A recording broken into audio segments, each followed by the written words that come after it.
everybody, it's Wednesday with the Whittemore Group, and today we're going to talk about selling a house prior to purchasing a house. Or maybe you just need to sell your house to get into the new house, and with different strategies to do that. So do we need to find a house first and then sell later?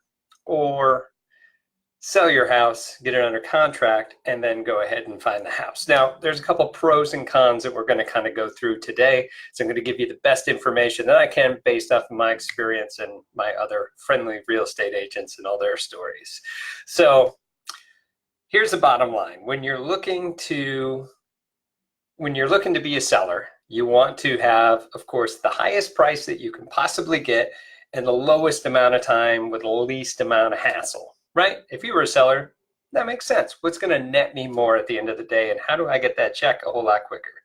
I'm holding a check, not really, but okay. The next one is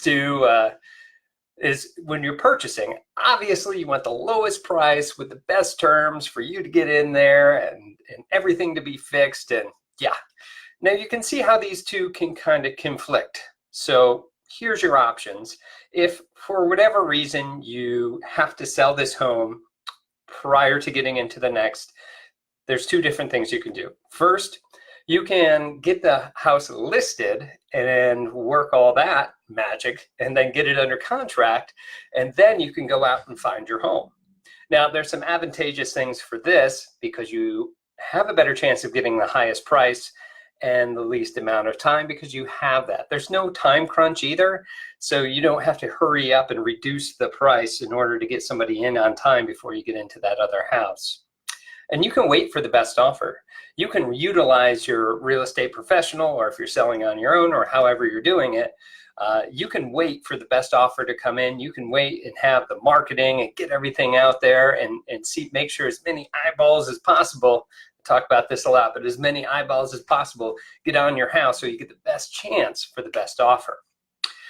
Things that aren't so great, some cons with this strategy, is as soon as you're under contract, you're on the clock. So if you have a 30, 45 day close, which is typical, you may not find that perfect house.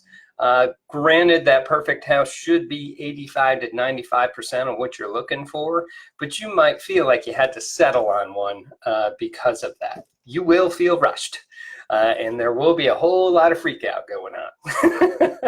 A lot of emotional freak out. Now, don't get me wrong, you're still going to get that, but just know because it's under a time crunch that you may not get the best price on this. And I'm going to go into this a little bit further. So let's talk about the next option.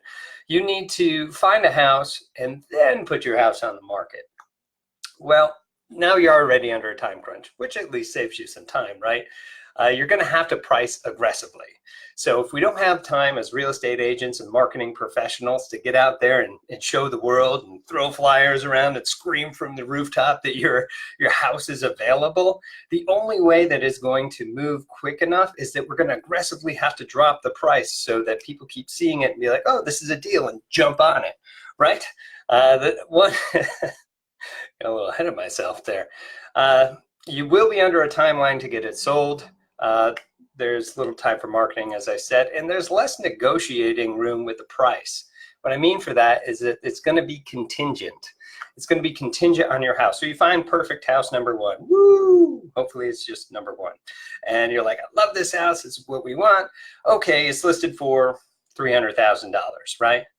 Well, when you go in and you're competing with other offers, just know that you're probably not going to get a whole lot off that list price because it's contingent on your house selling, which isn't under contract yet. If it is, awesome. But most of the time it's not because we waited until that time. So you're going to go out and be like, yeah, I want a certain percentage of this off. And they're going to be like, well, not really. I don't want to take the risk if I'm not going to get a big enough reward. You can see how that works. You're selling a house too, right?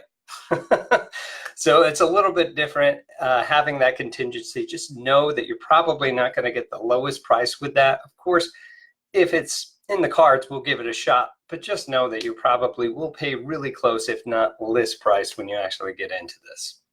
So what's this actually look like, right? So what's better, what's worse? It really depends on what's for you. What I want to get into is, as you saw in either scenario, you're either getting a great price for your house, or you're getting the best lowest price that you could possibly get when purchasing that home. As you can see, one or the other is going to work and it's going to be a wash. It's going to even itself out.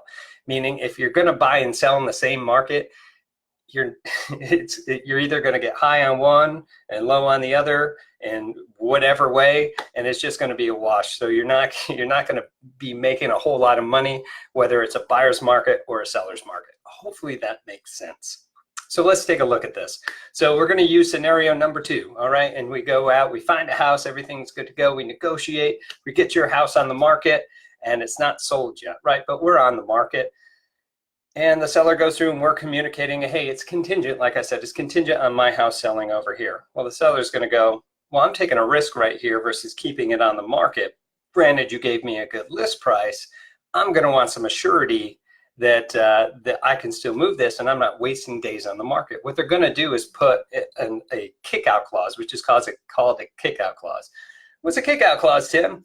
What that really is just it's a clause that states that if another offer comes in while you guys are under contract as a backup, right? And that backup comes in and is comparable to whatever that you have, what that's going to say is you're going to have 72 hours to go ahead and put in any additional deposits and drop your contingency. The actual additional deposits usually somewhere around $2-3 grand, depends on your price point and your market. And then you'll have 72 hours to decide, do I need to price this a little bit more aggressively? Am I under contract? If you're under contract, then absolutely, go ahead. You can drop that contingency, you're under contract. The other thing as well is if you can purchase this house and not necessarily have to sell that, of course you can drop that as well. What's the big deal with that? Well, you put more earnest money down. So if that house fails to sell by the time that you agreed that it's going to close, you're going to lose that money. So it could be maybe $1,000, 1% of whatever the list price is for your earnest money deposit. Now you put an additional couple $1,000s in there. If it falls through, the seller's entitled to all that and you don't get anything. So keep that in mind. Some other tips just to keep in mind as well. It's just your typical buying tips. Make sure that you talk to a lender to see if you even have to sell this other one at all. You're going to have a lot more bargaining power if you don't have a contingency in there to sell your house first. You just are. So see if that's a possibility. If not, that's all right. People do this all the time. We do this all the time. See what you can do. Know your closing costs. Talk to your real estate professional to see what those closing costs are for you as a seller and you as a buyer, and see what's typical in the market and what you can get away with. Work with a real estate agent. This is a lot of moving pieces, guys. So make sure that you talk to a real estate professional and have them explain all these things that can and will happen as things move forward. And we're going to have your best interest in mind. Know that when you're hiring a realtor, especially to sell your home, you're hiring a marketing professional. And make sure that your next purchase is something that you're going to be comfortable with paying with, especially if that other house doesn't sell in time, right?